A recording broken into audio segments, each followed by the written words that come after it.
kita ngobrol-ngobrol tentang tips suksesnya perkuliahan. Kebetulan kali ini kita ngobrol sama siapa? Nurul Fitri. Ya, Nurul ini lulusan terbaik kan? Amin. Katanya sih seperti itu. Tahun berapa teh? Saya lulus tahun 2015. Agustus 2015 dari pendidikan matematika. Lulusan terbaik gelombang 2 waktu itu ya teh? Ya. Kita ngobrol-ngobrol tentang tips kuliah atau melanjutkan S2, tips sukses kuliah atau biar lancar kuliahnya deh. Kenapa teteh mesti kuliah, memutuskan sampai teteh pengen kuliah? Memutuskan kenapa pengen kuliah. Sebetulnya dulu polos aja sih sebagai seorang anak SMA, nggak terpikir sama sekali untuk kerja gitu. Karena mungkin daya juang atau semangat mencari ilmunya masih tinggi, jadi memutuskan untuk kuliah aja langsung gitu. Dan memang didukung juga dari orang tua gitu. Perempuan langsung kuliah aja deh, nggak usah kerja gitu, nggak usah kerja dulu. Ya, karena kan sekarang bukan zaman era Kartini lagi Ya. kan. Sekarang cewek juga harus punya berpendidikan. ilmu ya, karena minimal buat ngedidik anaknya lah. Jurusan apa teteh? Pendidikan matematika. Bukan matematika murni. Bedanya matematika murni sama Kalau matematika murni pure yang dibahasnya tentang matematika sampai ke aplikasinya, nanti matematika mau dipakainya seperti apa. Tapi kalau pendidikan matematika nanti dicetaknya akan menjadi seorang guru. motivasi teteh kuliah atau sungguh-sungguh, karena ada yang kuliah cuman iseng-iseng gitu teh, cuman daripada nunggu nikah gitu atau nunggu tua lah kuliah dulu gitu. Atau orang teman-temannya kuliah biar kita juga kuliah gitu. Ada yang gitu kan, ada yang serius. Motivasi teteh kuliah sampai dengan terpilihnya teteh sebagai lulusan terbaik tahun 2015 awal kan Maret. Nah, kenapa motivasi yang teteh misalkan kuliahnya nggak setengah-setengah gitu? Motivasi yang pertama, saya tipe orang ketika walaupun di situ bisa dibilang misalkan terjerumus di suatu kondisi, tapi kalau memang udah kejebur gitu, ya saya nggak akan nanggung-nanggung. Ya udah, kalaupun udah kejebur pun ya dilakukan aja dengan baik gitu. Ya motivasinya ke sana. Nah, apalagi di matematika, ilmu yang bisa dikatakan fashion saya di situ. Jadi motivasinya yang pertama ingin melakukan yang terbaik.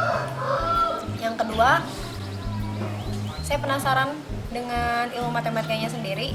Kalau misalkan kita asal-asalan, apa yang kita dapat gitu kan?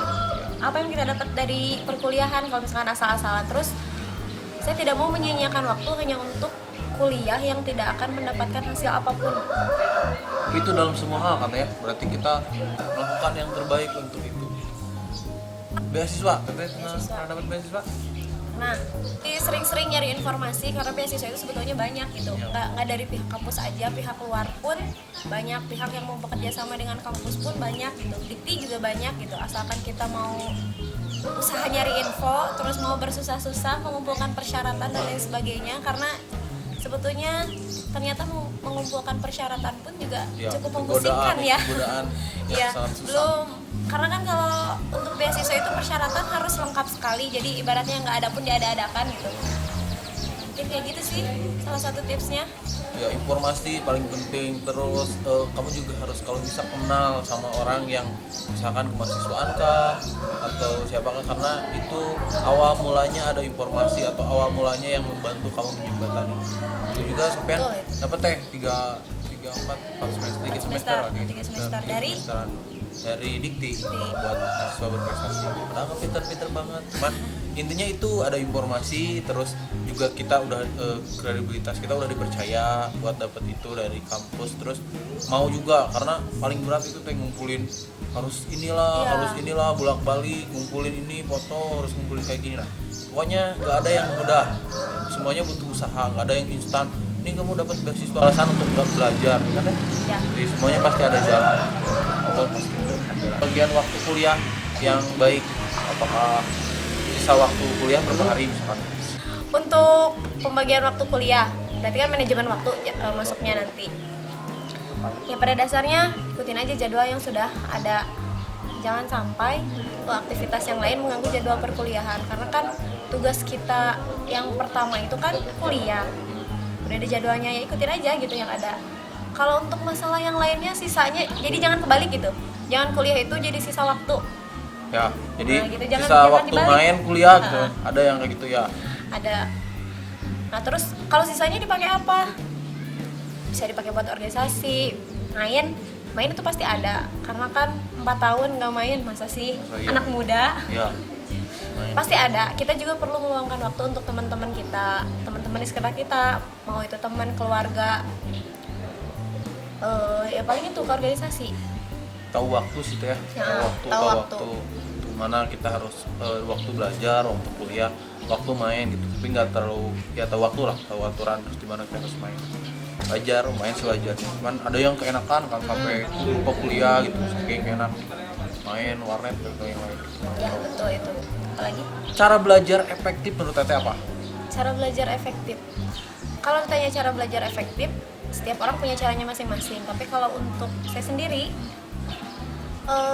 saya bisa belajar ketika tengah malam ke sana. Menjelang pagi berarti? Ya. Sehat dong Teh belajar. Ya memang nggak sehat, cuman setiap orang kan punya cara belajarnya masing-masing kan. Karena ada yang tipe belajarnya bisa belajar di tempat yang ramai. Nah saya tipe orang yang bisa belajar di tempat yang sunyi.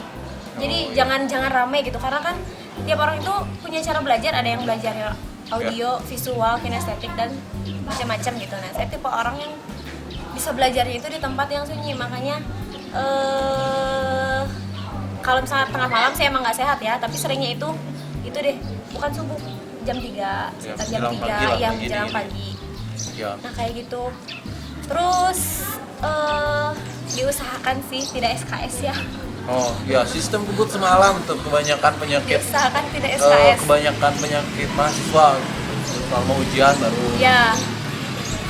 Gitu ya. Kalau SKS sih sebetulnya saya juga masih ada beberapa yang melakukan seperti itu, tapi nggak semuanya gitu enggak ya. semuanya lah, dikurangi gitu. Iya, benar sih. Terus jangan dihafal tapi dipahami. Ya, betul itu. Jadi banyak mahasiswa yang ngambil freelance. Menurut Teteh, freelance itu baik apa enggak? Atau Teteh ngambil nggak freelance? Ini ngajar. Kalau untuk mahasiswa cocok-cocok aja freelance gitu atau part time ya. Nah, kenapa? Karena buat nambah pengalaman dan pengen dapat pengalaman gimana sih caranya ngondisiin anak-anak. Mengajar itu tidak semudah yang dilihat ternyata. Tapi ngajar itu juga nikmat kan. Ada nggak enak juga, kadang kesel. Next, pergaulan kampus Teh. Pergaulan kampus. Ini kan banyak, ada yang pergaulannya nih. Nanti kalian juga yang mahasiswa pasti ngerasain. Ada yang pergaulannya hedonis. Hedonis. Hedonis tuh, yang bermobil, yang Ya. keren lah. Mobil orang tua, Teh. Mobil orang tua bukan mobil dia.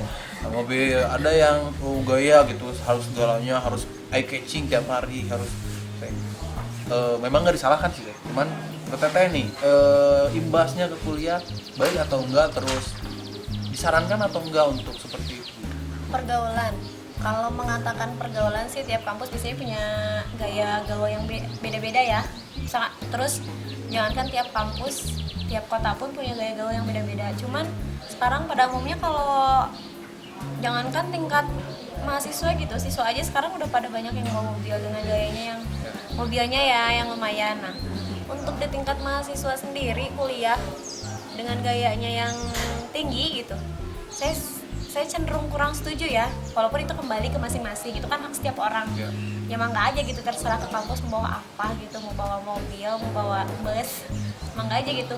Cuman kalau untuk saya sendiri ya mau ngapain lagi tuh, kita tuh kampus buat belajar kok, bukan untuk bergaya gitu. Tapi kalau Sepasnya aja gitu. ya, tapi kalau kalian mampu, misalkan emang nggak punya motor tapi mobil banyak, terserah gitu ya. Ya, Terserah, dikembalikan kita nggak lagi. dikembalikan lagi. Tapi yang jelas kalian harus bisa bertanggung jawab dengan gaya kalian sendiri itu Teh.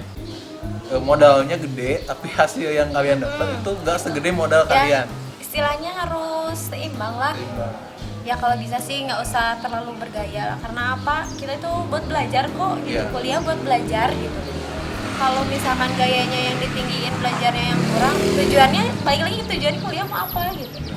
Menurut Teteh nih, pergaulan yang baik di perkuliahan, karena kan ada yang gaulnya itu malas di kampus, Ya. atau ada yang di kampus terus nggak pulang-pulang, ada gitu. Ada yang ke kampus enggak, ke rumah enggak tahu di mana gitu. Teman itu menentukan ya. Nah, teman menentukan. Tapi emang bener, ini ketika misalkan jangan jauh-jauh deh, biasanya mahasiswa tingkat akhir. Kalau mahasiswa tingkat awal belum begitu kerasa ya.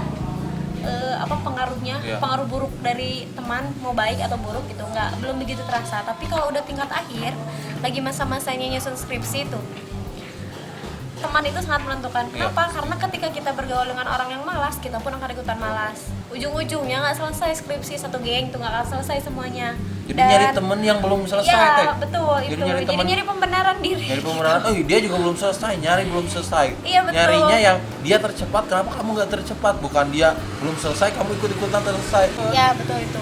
Nah jadi teman itu emang menentukan sih, apalagi kalau ketika proses kuliah nih. Biasanya kan kalau kita gaul dengan orang-orang yang suka nongkrong, kecipratan juga kan suka nongkrong. Biarpun kita nggak suka nongkrong, pasti lama-kelamaan ikutan suka nongkrong. Ataupun ya pastilah pernah nongkrong 1 kali atau 2 kali, 3 kali, seterusnya gitu. Karena ada rasa canggung kalau misalkan diajak ditolak, nah yuk kita nongkrong, Oh, iya. sementara kita tugas banyak. Nah tapi bukan artian harus milih-milih teman, enggak juga, cuman cari teman lah sebanyak-banyaknya yang saya yakini, tapi cari sahabat lah sebaik-baiknya. Ya benar itu. Teman perlu nanti juga menentukan Relasi mau kerja, juga, kan? relasi. Jadi jangan pilih-pilih teman nih, tips buat kalian, jangan pilih-pilih teman saat kuliah karena emang itu menentukan baik itu relasi, terus kenyamanan kalian kuliah teh. Karena Ya. kan kalau temennya dikit jadi nggak nyaman, Ya, malas betul. kuliah. Kalau banyak teman kalian bakal betah di kampus. Tapi yang kalian anutnya, yang baiknya gitu. Iya, Kalau betul. kenal semua budaya nyontek sama titip tugas teh. Itu tugas. Ya kan? Ada yang sampai bayar tugas, ada yang ini deh 50.000 bikinin makalah gitu kan. Itu budaya copy paste yang karena dosen itu beralasan, oke. Dosen itu ngasih tugas beralasan. Dosen itu pasti ngasih tugas rekap, ngasih tugas nulis itu pasti ada alasan kenapa tugas itu diberikan untuk kalian bisa mengingat, mereview atau yang lainnya. Jadi semuanya nggak sia-sia kalau kalian nitip ke orang yang pinter, udah orang Iya. dikasih uang, orang yang pinter, rugi lah pokoknya. Kalau ditanya budaya nyontek, jelas salah ya, mau dilihat dari segi apapun. Ya. Mau dilihat dari segi apapun, mau nanya ke siapapun, nanya ke anak TK sekalipun pasti bilangnya salah. Kalau untuk budaya nyontek, tapi yang disayangkannya emang budaya nyontek nggak berhenti di tingkat SMA aja ya. Ternyata di tingkat mahasiswa pun masih banyak kok budaya nyontek. Terus titip tugas, Jadi faktor kampus juga menentukan. iya. Terus jadi jangan, ya itu sih emang dari segala Aspek. segala aspek dari mahasiswanya sendiri harus sadar. Terus dari pengawasnya sendiri, terus dari dosennya sendiri. Nggak semua, saya juga dapat kok dosen yang idealis. Mereka Iya. itu sampai sampai kertas ulangan itu dihektarin kalau misalkan ada yang nyontek. Dihektarin digabung, misalkan saya nih sama Kang Sofian nyontek, ceritanya kelihatan tuh sama dosennya nyontek, dihektarin, jadi pasti bagiin kita 1 hektar gitu. Oh berarti itu ketahuan nyontek. Ada yang seperti ada. itu. Dan budaya copy paste itu emang sangat sulit ya untuk dihilangkan karena dampak dari teknologi yang sekarang berkembang sangat Iya. sangat tidak bisa terbendung gitu. Teknologinya jadi sangat berkembang, mau nyari apapun coba di Google. Jadi kelihatannya Google itu lebih pintar daripada manusia gitu. Jadi jangan sampai dibodoh-bodohi sama Google, saya kira. Iya. Jadi jangan sampai diatur sama Google gitu.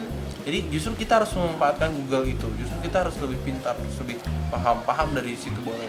Cuman jangan sampai kita terlalu menganut Google gitu. Apa kata Google ya seperti itu, seperti enggak juga. Lebih banyak dimunculkan aja budaya literasinya walaupun sulit membaca Baca. dan lain sebagainya. Copy paste boleh-boleh aja asalkan sumbernya dicantumkan dan tidak copy paste secara langsung, jadi diolah lagi. Ya. Next menurut Teteh, problema mahasiswa sekarang yang kita lihat nih, misalkan problema apa sih? Banyak kan nongkrong atau Nongkrong. Problema lebih ke gaya sama pergaulan ya. Jadi ibaratnya orang bilang idealisme mahasiswa sekarang udah nggak ada. iya. Kalau udah nggak ada ya udah hilang aja gitu.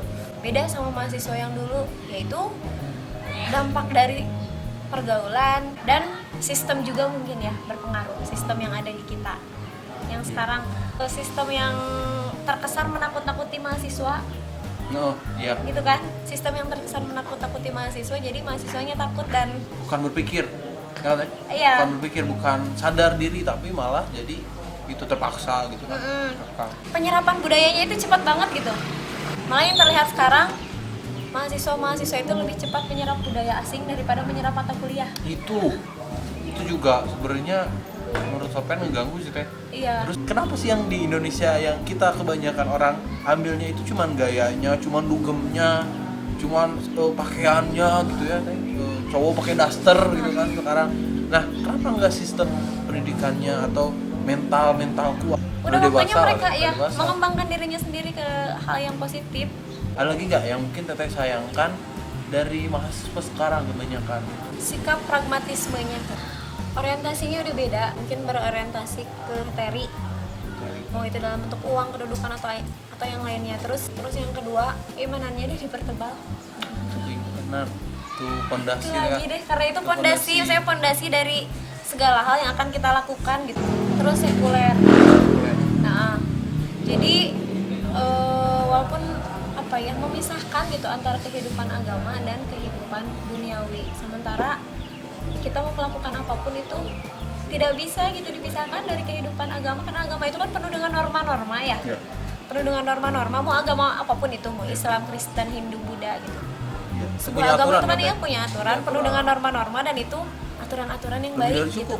Kayak sikap-sikap yang seperti itulah, hedonisme, pragmatis, sekularisme. Kegiatan tambahan kampus itu membantu nggak gitu? Khususnya pribadi setelah kita lulus nih ya, kan udah kerasa nih ya, sangat sekali membantu. Untuk UKM atau apapun yang saya rasakan sangat membantu, karena kebetulan saya juga ada di organisasi ya, minimal dari public speakingnya bisa terlatih. Public speaking nggak ada tuh di perkuliahan. Ada susah gitu. Dulu saya nggak sebawel ini. Terus ini juga maksudnya kemampuan public speaking juga dibutuhkan, khususnya saya ya yang mengajar gitu, yang dipersiapkan untuk menjadi seorang guru, ya pasti modal utamanya itu public speaking gitu. Nah, saya dapatnya di organisasi. Salah satunya itu keuntungan. Yang kedua, menambah relasi. Relasi itu penting apalagi zaman sekarang. Oh iya, IPK jangan terlalu fokus ke IPK sih, tapi tidak mengabaikan IPK juga. Itu. Yang saya rasakan sekarang IPK itu cuman pintu gerbang kali ya. Orang biasanya kalau mau ngelamar kerja enggak cuman mengantarkan awal aja, kesananya itu gimana kemampuan kita di luar perkuliahan.